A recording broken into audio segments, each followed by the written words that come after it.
जय श्री कृष्ण, जय श्री राम, जय गौ माता, जय राधे श्याम। आप देख रहे हैं तुलसी तपोवन यूट्यूब चैनल और इस चैनल में हम चर्चा कर रहे हैं नवरात्रा का 7वां दिन, जिसको माता कालरात्रि के नाम से जाना जाता है। प्रथमम शैलपुत्री च, द्वितीयम ब्रह्मचारिणी, तृतीयम चंद्रघंटेति, कुसुमांडेति, चतुर्थकम पंचम स्कंद मातेति, षष्ठम कात्याय नीति च, सप्तम कालरात्रि थी। तो 7वां दिन है जो नवरात्रा का। इसमें माता कालरात्रि की पूजा होती है। माँ की पूजा करने से वैभव बढ़ता है, संपत्ति बढ़ती है और घर में सबके प्रति अपनत्व की भावना रहती है। बताते हैं सप्तमी को माता कालरात्रि को गुड़ का भोग लगाने से, खांड का भोग लगाने से, मीठे पेड़ों का भोग लगाने से मैया अपने आप में बहुत ज्यादा प्रसन्न होती है। नवरात्रि का ये दिव्य पावन पर्व चल रहा है और हम 7वें दिन माता कालरात्रि की चर्चा आपसे कर रहे हैं। सप्तमी तिथि का भारी महत्व है। निशाचरों का, राक्षसों का, असुरों का वध करने के लिए माँ ने यह दिव्य रूप धारण किया है। बताते हैं कि 7वें दिन माता कालरात्रि की पूजा करने से बुरी शक्तियां घर में नहीं आती। अलाय बलाय, भूत प्रेत, इन सब चीजों से छुटकारा मिल जाता है। किसी भी प्रकार का जो भय है वो समाप्त हो जाता है। मैं एक बार में फिर कहना चाहूंगा, जो बाहरी जो हवा होती है, जिसको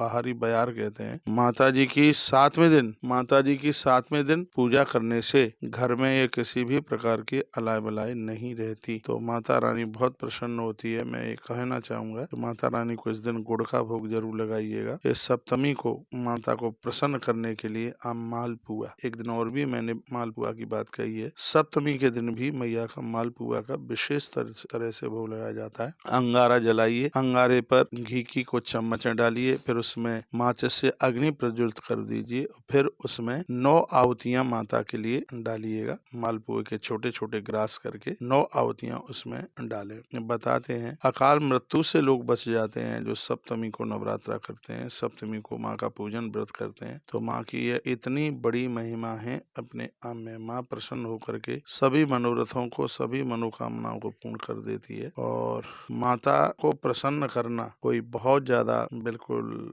कठिन नहीं है। मालपुए में इलायची डालें आप, ये मैंने पिछले बार भी वीडियो डाली थी। देसी घी का ये आप बनाएं, उसमें और भी आप ड्राई फ्रूट भी आप डाल सकते हैं। जो भी आप उसमें चीजें डालें, उसको बड़ी श्रद्धा से, ऐसा लगे कि हम साक्षात बिल्कुल माता भवानी को प्रत्यक्ष रूप से हम बैठ करके उनको जिमा रहे हैं, उन्हें खिला रहे हैं। मन में ऐसी भावना होनी चाहिए। मैं निवेदन करना चाहूंगा, माता कालरात्रि की पूजा करने से एक तो लोग बीमारियों को जीत लेते हैं और दूसरा वो शत्रुओं को जीत लेते हैं। सर्वा बाधा विनिर्मुक्तो धन धान्य सुतान्वित मनुष्यो मत प्रसादेना भविष्यति न संशय। सर्वा बाधा प्रशमनम त्रिलोकस्य अखिलेश्वरी। मैया प्रसन्न हो जाए, तीनों लोगों की भवानी प्रसन्न हो जाए, तो वो दुष्टों का मर्दन कर देती है, शत्रुओं को बिल्कुल समाप्त कर देती है। माँ का जो यह रूप है, ये असुरों को ही समाप्त करने के लिए प्रकट हुआ है। कालरात्रि माँ, उसके ऊपर यदि विश्वास हम रखें तो हम अपने काल को भी जीत सकते हैं। और ये पक्का है, 7वें दिन का नवरात्रा करने से लोग अकाल मौत से बच जाते हैं, अकाल मृत्यु से लोग बच जाते हैं। ये माँ की बहुत बड़ी कृपा है, ये माँ की बहुत बड़ी महिमा है। माँ से बिल्कुल दूर मत जाइएगा, माँ को स्वीकार कीजिएगा। और आप इस नवरात्रा में यदि दुर्गा सप्तशती का पाठ नहीं कर पाए हैं तो आज सप्तमी को कीजिए, कल अष्टमी को कीजिए, फिर नवमी को भी कीजिएगा। जितना बने थोड़ा बने। हवन में आहुतियां आप जरूर डालिए। अनुष्ठान में जो भी कोई गलती त्रुटि रह जावे तो वह यज्ञ के द्वारा उसका प्रायश्चित हो जाता है। मत्स्य महापात की नास्ति, पाप अग्नि तो समान ही, एवं ज्ञात्वा महादेवी यथा योग्यम। तथा मैया से प्रार्थना कीजिए, यदि कोई त्रुटि गलती हुई है माँ क्षमा करेगी। विजय प्राप्ति के लिए, संपदा प्राप्ति के लिए, धन प्राप्ति के लिए और आरोग्यता की प्राप्ति के लिए ये 7वां जो दिन है वह बड़ा अद्भुत है, वो बहुत दिव्य है। कालरात्रि मैया जी की कृपा से हमारे जीवन का अज्ञान का अंधकार भी समाप्त हो जाएगा। बोलिए सांचे दरबार की जय हो। शारदीय नवरात्रा चल रही है और नवरात्रा का तो महत्व अपने आप में है ही। इसमें अर्चना की बहुत बड़ी महिमा है। मैया के ऊपर गुड़ैल के फूल चढ़ाने की बहुत बड़ी महिमा है। मैया को लाल चंदन चढ़ाने की बहुत बड़ी महिमा है। ये पूर्व में भी मैं निवेदन कर चुका हूँ। और सबसे बड़ी बात बता रहा हूँ, आसुरी शक्ति को